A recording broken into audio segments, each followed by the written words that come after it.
భోజనంబు ఎంతైనట్టు. పాట పాడండి. నాకు రాదు, నా పాటలు రావు, మీరు పాడండి. డడా డడా డడా డడా డడా డడా డాడీ చెల్లో డాడా డడా అని. అది కదా డాడీ కిచెన్లో ఫ్రై ఫ్రై ఫ్రై ఫ్రై. ఇప్పుడు ఈ పెప్పర్ పొడి ఇందులో వేసేయాలి. ఈ పెప్పర్ పొడి సూపర్గా ఇలా జల్లేయాలి అంతే. ఒక పెప్పర్ ఒత్తి పెప్పర్తోనే కూడా చేయొచ్చు. ఒత్తి పెప్పర్ ఫ్రై కూడా, క్రాప్ పెప్పర్ ఫ్రై అది కూడా చేయొచ్చు. పర్వాలేదు. ఇప్పుడు దించే ముందు కొంచెం కొత్తిమీర వేసేస్తే, అది సిమ్లో పెట్టారండి మీరు పెట్టారు?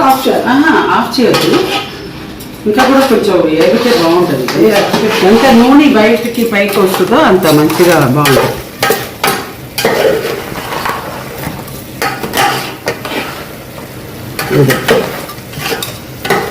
సూపర్గా ఉంది. అంతా అయిపోయింది, ఫుల్ ఫ్రెష్గా అయిపోయినట్టే. ఇంకా హ్యాపీగా తినొచ్చు. రైస్ తోటి తినొచ్చు. నేను చెప్పా కదా, సాంబార్ రసం అట్లా ఏదైనా పెట్టుకొని ఇది కలుపుకొని తినొచ్చు. ఇది డోంట్ డిస్టర్బ్ బోర్డు పెట్టుకోండి. ఇక్కడ తినేయండి.